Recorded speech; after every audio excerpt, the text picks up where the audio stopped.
Sakit kayo palandungon nga namatay nga akong papa. Nga wa lang may makasulti.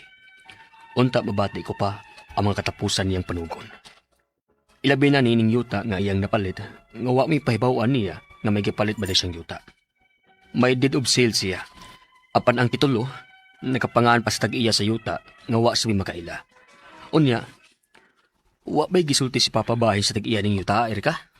Wa man gyud noy. Pero suwayan ka na to pangutana ang mga igsuon ni Papa. Basin og may nahibawaan sila sa pagkapalit ni Papa aning yutaa ba?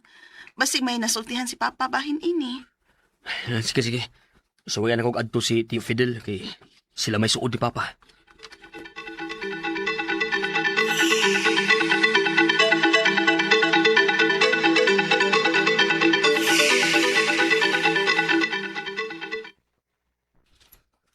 Oh, murag na kais ko tuon siya na ko, ana.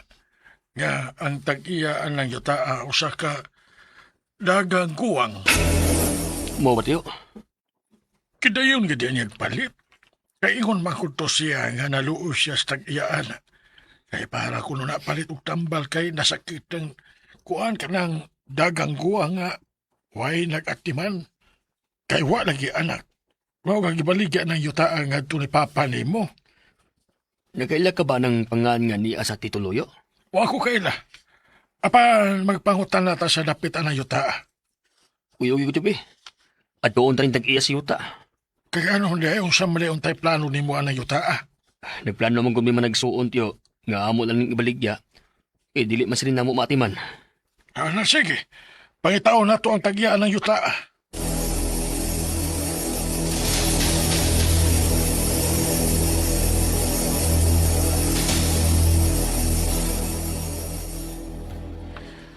Oh, mao ni ang bahay ni Tia Sylvia.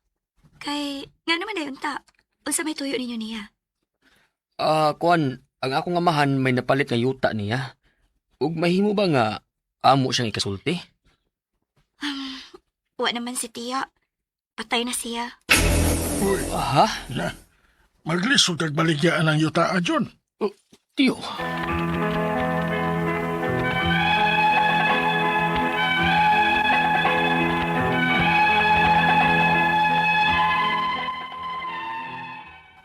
Di anak ko karon ang titulo ug deed of sale aning yuta. Apan wa ko mahibaw kung unsa akong buhaton ini aron ako mabaligya. Ang ako mga pangutana mao kining mosunod. Unang pangutana. Nakapalit ang akong papa og yuta nga wa pa mabalhin sa iyang pangan ang titulo. Patay na baya siya. Pwede ba na akong mabaligya ning yuta? Ikaduhang pangutana. May deed of sale si papa sa maong yuta. Mas sayon ba ang pagbaligya ko ani? Nga patay naman sab ang dagang guwang nga iyang gipalitan nga maoy tag-iya sa yuta. Ikatulong pangutana. Di ang nahibaw ang mga pagumangkon sa tag-iya sa yuta. Gusto nilang bawion ang yuta kay ang titulo lagi nakapangaan pa silang iyaan. Makabawi pa sila ani? Ikaapat o katapusang pangutana. Limitado ang akong oras sa pag-atiman ani kay layo ko sa among probinsya. Unsa may angayan namong buhaton ini? Kay gusto na lang unta namong ibaligya ang yuta. Palihog, tabangi og tambagi ko, kini ang akong suliran, June. Mayong adlaw mga suking tigpaminaw kini si Attorney Elaine Bathan og ako today akong tingog ang inyong mapaminaw kay ako usa ka abogada, therefore ang atong pagahisgutan mga pangutana kabahin sa punto legal. Any legal problems and any concern, Attorney Elaine to the rescue. Of course, di maguhol kay mga medical nga pangutana naman si Dr. Rene Obra. Mao na ay namo pagduha-duha, di mauwaw, di maikog. Uy, kitang tanan natay mga problema guys, natay mga giagian, no? Wala gyoy buhing perpekto, lain-lain og klase-klase atong mga gibago, gadepende gyud na giunsa nato na pagdaang ato ang mga problema, no? May man sa ginang naatay mga masyera, no, nga maminaw nga makahatag og sakto og tarong nga tambag sama ni ato ang programa. So ipadala ang inyong suwat sa suliran_612@yahoo.com or sa ato ang Facebook account nga kini ang Akong Suliran official writers page. Pwede sad atong ipadala sa 3rd floor. Jose R. Martinez Building, Osmeña Boulevard, Cebu City. Kumusta man ang mga naminaw nato sa ilang mga panimalay, sa ilang tindahan, samtang nagbuhat og mga trabaho unon sa balay or na silang trabahuan, nagpahuway, nagdrive sa ilang mga sakyanan, kumusta mong tanan dinha? Salamat sa inyong pagsalig ug padayong pagpaminaw sa ato ang programa. Continue to like and follow sa DYHPRMN Cebu sa Facebook. More than 1 million followers ta guys. Ug paminaw, shout out po sa mga nag-like ug follow di ay. Sa kini ang akong suliran official writers page, please like and follow me sa Attorney Elaine Tantenco Bathan, my official page, and my personal account nga Elaine Tantenco Bathan. Punto legal karong adlaw ang ato ang suliran kabahin ni sa suwat og problema ni June nga ato ang letter sender. Wa man siya musulti, di na ipasulti taga-asa siya, minyo siya na ay duha ka anak na sila'y na palit nga yuta sa ilahang na namatay na amahan. Sumuna no base sa ato ang drama medyo nahimong komplikado unya wa ra ba sila nagkasulti no sa iyahang papa ni panaw lang nga wa sila magka-storyahanay unya mo ni ang katong yuta nakapangalan sa tag-iya sa yuta wa sad sila kaila pero muto yang ingon nga naa kuno toy deed of sale. So una niyang pangutana no naama niya ang deed of sale sa yuta pero galibog siya.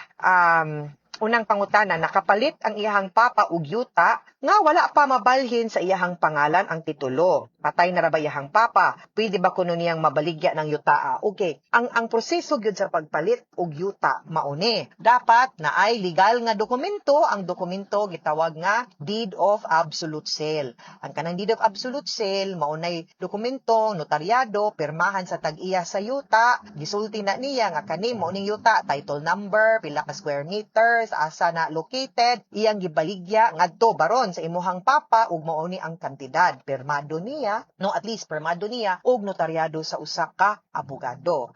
Ini kahuman, labi na kung titulo, no, maski pag di titulo, maski tax deck, adto tag BIR, mubayad tag buwis. Capital gains ug documentary stamp tax ang tawag ana. 6% capital gains, 1.5 doc stamp ang basihan. Kung pilay zonal value, atong ikumpara sa pilay pagpalit, unya asay mas taas ang zonal ba or ang amount nga nakabutang sa deed of sale mo ni basihan sa buhis. Ini kung magbayad, maisyuhan ta sa BIR og Certificate Authorizing Registration or e-car. Unya, dalhon na nato, adto na putas munisipyo. Kung asa ng yutaa dinha. So kung ang yuta na anag Cebu City, adto tas Cebu City nga munisipyo, ipa-assess, magbayad tag transfer tax, 1/2 of 1% ang bayad ana. Mao na. Ato nang adtuon didto nya atong bayran no, ang kanang maong buhis. Unya after ana, maisyuhan tag tax clearance, adto na sa tas deed register of deeds kay ato nang ipabalhin ang pangan sa titulo ngadto na sa katong nakapalit sa yuta. Now,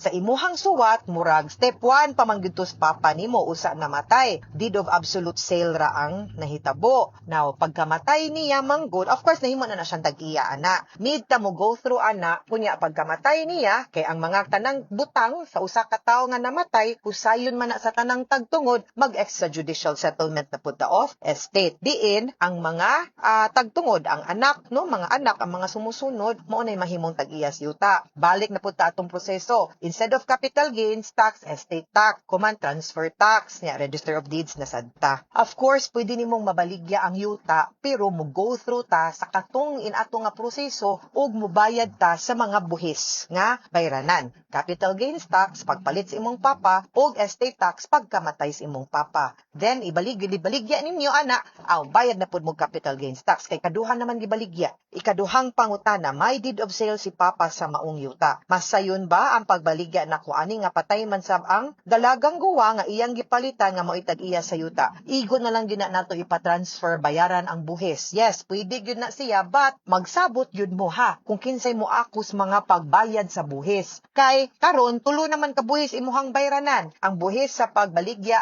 or pagpalit sa imong papa, no? Ang buhis sa pagkamatay sa imong papa ug ang buhis pagbaligya anang yuta.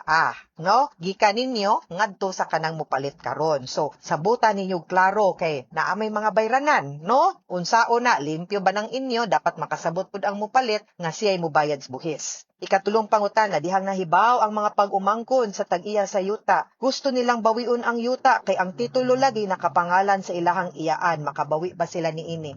legally speaking, and I will assume na ang kana laging dokumento, ang kanang deed of sale, valid, no? Notaryado, sakto ang dokumento, di ba? Pwede ra gina ninyong paliton, no? So ayaw mo kanang kaguol ana kay pwede ra gina ninyong ipabalhin sakto basta legal ug valid ang deed of sale. Unless ilahang ma-prove nga forgery or gituyo or giilad ug unsa ana. Pero akong i-assume nga valid ang pagbaligya so di na nila ma-question. Idali-dalian na ninyong hikay ug balhin ngadto ninyo, no? At least man lang ang kanang pagpabalhin gikan sa katong dagang guwa nga namatay ngadto sa inyong papa para di na sila ka-question. Muna nakalisod manggod usahay guys kung unya-unyaon nato ba. Mupalit gani tagyuta, di gina nato unya-unyaon ang pagbalhin kay ang kanang labi nagtitulado. Kay kanang titulo maunay labing lig-on nga dokumento para makaprubar, no? Nga kamugyod ang tag-iyas yuta, di mo basta-basta matandog na ana, no? Unta. So ayaw gyud mo kumpiyansa, lihok ka gina ninyo dayon kay part na sa pagpalit ang pagbayad sa buhis ug pagpabalhin. Ikaupat ug katapusang pangutana, limitado ang akong oras sa pag-atiman ani kay layo ko sa among probinsya. Unsa may angayan namong buhaton ini kay gusto na lang unta namong ibaligya ang yuta. Mo na i-deal gyud na ninyo ako, I will suggest nga ibalhin nagdali-dali. Unahan na siya. Pwede man mo manugo, no, na akay saligan din ha. Pag-execute lang mo special power of attorney, kuha baro mo abogado or bookkeeper or kinsa inyohang kaila or ahintis yuta nga kamao, mulihok mo tabang bayari na lang kay para dili na lang pug ka mahasol. Ang importante, no, nga dili nimo unya-unyaon ang kanang pagpabalhin anang yutaa. Ayaw na nag-unya-unya. Diretsuhan na gyud na, ha? Mga sukintig paminaw, hinaut unta nga namin nakutlo na pagtulunan karong adlaw. Kini si Attorney Elaine Bathan. Daghan kayong salamat sa inyong pagpaminaw sa atong tulumanon hangtod sa sunod nga sugilanon din higapon sa tuang programa kini ang akong suliran gikan sa RMN Production Center, Radyo Mo Nationwide. Tataka RMN, daghang salamat og maayong adlaw.